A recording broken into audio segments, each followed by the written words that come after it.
What I mean sometimes by opportunistic lawyering. I think, I was talking about the Thurgood Marshall picture. Rosa Parks was not the first person to give up her seat. There was a woman named Claudette Colvin. She was 15. And because she was a juvenile and she was dealing with the juvenile system, the leaders of the community thought that that's not going to be the ideal situation. It's not going to be seen as the kind of informed, willful resistance that we needed to be seen as. It's going to be seen as adolescent thoughtlessness, just rebellion. And they did not move that case forward, even though she filed. And that's what I mean by strategic. It's really kind of looking for the situations that can maximize that. When you represent a client, you've got to do everything you can for that client. So I think it varies from area to area. In the criminal defense field, you've got to protect your client. In the environmental field, in areas where we're trying to push things, campaign finance reform, that's a critical area right now. You're going to have to think strategically about what it's going to take to push the court to recognize the mistake, I'll use that word, of Citizens United, what's misguided about that. And that's what I talk about. I think it just means being patient. You can't be, this kind of work, it's not sprint. It's not sprinting. It's a marathon. You've got to get in the race. You can't be worried about how long do I have to keep running and then start doing things because you want to stop running. You have to be thinking, okay, how do I get this ball where it needs to go? And I think that, if you have a perspective, if you read legal history, I tell my students all the time, study these movements, and you'll see mistakes that were made that you'll want to avoid. You'll also see how being strategic and tactical created outcomes that would not have occurred in the absence of that kind of thoughtfulness. And I think that's why being a student of legal history, even as a law student, is an important way to kind of protect yourself from that reality. Yeah. Yes? I have a question. You spent your career focused on the rights of defendants, and I'm wondering what your perspective is on how we should be looking at the rights of victims in a world where the socioeconomic status of victims is really similar to that of defendants, that it's poorer, it tends to be in minority communities, and they tend to be underrepresented. Yeah.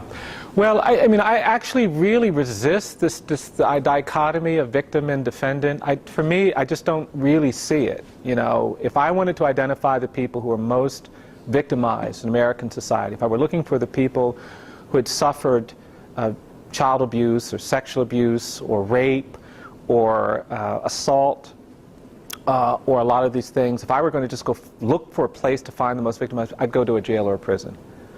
Because that's where you're going to find horrific levels of victimization. And in poor communities, you're right, you have mothers who have lost children to homicide and lost children to the criminal justice system who have been incarcerated for these kinds of offenses. And so for me, it's not a useful dichotomy. The dichotomy has emerged actually not by thinking about poor and minority victims, but by thinking about people who have been promised freedom from crime, protection from crime because of wealth or because of segregation or because of whatever, and then when they are victimized, then it becomes a huge deal. And I think that's what we have to talk about. Why do some victims matter more than others? The death penalty is a perfect lens for this. The death penalty, it's race of the victim that's the greatest predictor of who gets the death penalty. The McCleskey case, which the court decided in 1987, which was focused on racial bias and the death penalty, actually focused on the race of the victim. You're 11 times more likely to get the death penalty if the victim is white than if the victim is black. 22 times more likely to get the death penalty if the defendant is black and the victim is white. My state of Alabama, 2/3 of all murder victims are black, but 80% of the people on death row are there for crimes involving victims who are white. And so the question is, why do some victims matter more than others? And that's a different conversation than the conversation between the rights of victims and the rights of defendants. It's about something else. Even in our media, we tend to focus on these cases. You read about these cases. Some young kid just stabbed a whole bunch of people. We're going to focus on that. What I find fascinating is about that is that you look at those stories. Everybody's white, right?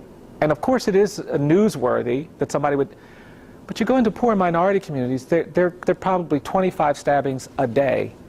in most urban areas, and we don't talk about it. And so I think that victimization has a broad context, right? And I want to talk about race, and I want to talk about poverty, and I want to talk about how we victimize people when we don't give them the same kinds of opportunities. The criminal defendant, criminal victim dichotomy is a harder thing for me to see, to be perfectly honest. And I think it's unhealthy. You know, I don't really like the way for affluent victims and certain kinds of victims, we make punishments the reward for that status. You know, in some ways, the death penalty is a perfect example. The death penalty has become like the blue ribbon of which lives matter most. And if we really think this victim was somebody whose life mattered, we're going to give the defendant the death penalty to show that. Well, all life matters, right? You know, if a four-year-old girl is murdered, I don't think it matters whether her mother is a corporate executive or a prostitute. We should value the life of that child the same. I don't like victim impact testimony because some people are not going to be able to articulate the value of that life the same, and I don't think that should shape the outcome. That's our job, is to articulate the value of that life.